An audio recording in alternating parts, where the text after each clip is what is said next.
Welcome to Special Meals. வீட்டுக்கு திடீர்னு guest வந்துட்டாங்களா? ஒரு கப் முட்டைகோஸ் இருந்தா போதும்.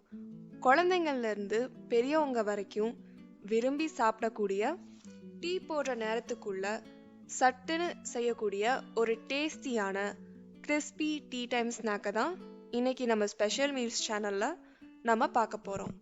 வாங்க பார்க்கலாம். முட்டைகோஸ் பக்கோடா. இந்த பக்கோடா செய்யறதுக்கு தேவையான கலவையை கலக்கிறதுக்கு ஒரு பவுல்ல பொடியா கட் பண்ண ஒரு கப் முட்டைகோஸை போட்டுட்டு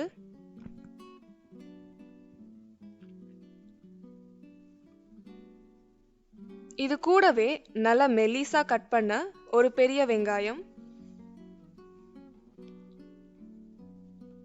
பக்கோடாவுக்கு தேவையான அளவு உப்பு,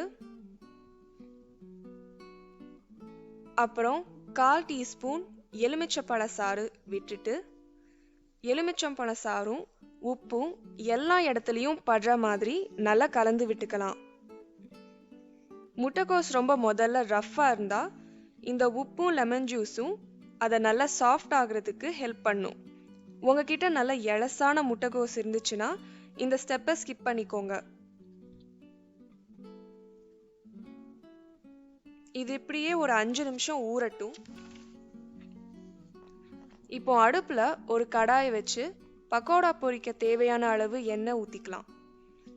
இந்த எண்ணெய் சூடாகிற சமயத்துல பக்கோடாவுக்கு தேவையான மாவை கலந்துக்கலாம். நம்ம ஏற்கனவே கலந்து வச்ச முட்டைகோஸ் வெங்காய கலவையோட 5 டேபிள் ஸ்பூன் கடலை மாவு,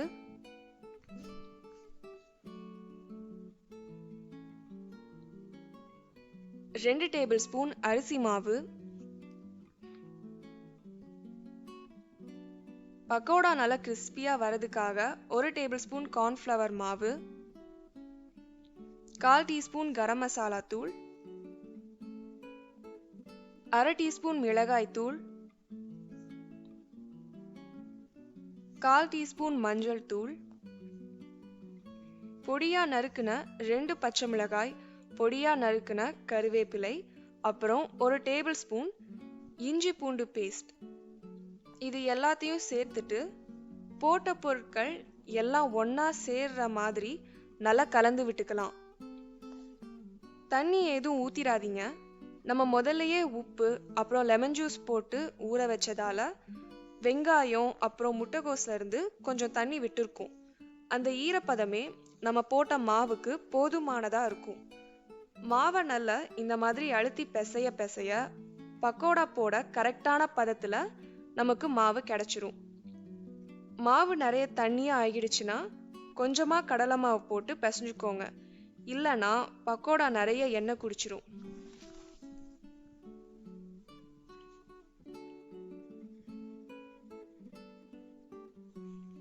பாருங்க, நான் ஒரு சொட்டு தண்ணி கூட விடல. ஆனா காய்கறியில இருந்து வந்த தண்ணியே நம்ம போட்ட மாவுக்கு சரியா இருந்துச்சு.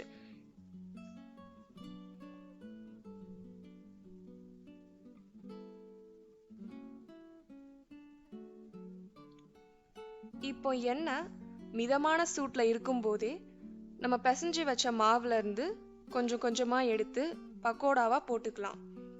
எண்ணெய் சூடாகிறதுக்கு முன்னாடியே போட்டுட்டா பக்கோடா எண்ணெய் நிறைய குடிக்கும். அதே சமயத்துல எண்ணெய் ரொம்ப சூடானதுக்கு அப்புறம் போட்டாலும் பக்கோடா மேல் பக்கம் கரிஞ்சு உள்பக்கம் வேகாம போகிறதுக்கும் வாய்ப்பு இருக்கு. அதனால எண்ணெய் மிதமான சூட்ல இருந்தாதான் பக்கோடா நல்லா வெந்து பொன்னிறமா அப்புறம் கிறிஸ்பியா நமக்கு கிடைக்கும். இப்போ பக்கோடா ஒரு பக்கம் நல்லா வெந்ததும் அடுத்த பக்கம் திருப்பி போட்டுக்கலாம். பக்கோடா நல்லா கோல்டன் ப்ரௌனா கிறிஸ்பியா ஆனதுக்கு அப்புறம் எடுத்துட்டு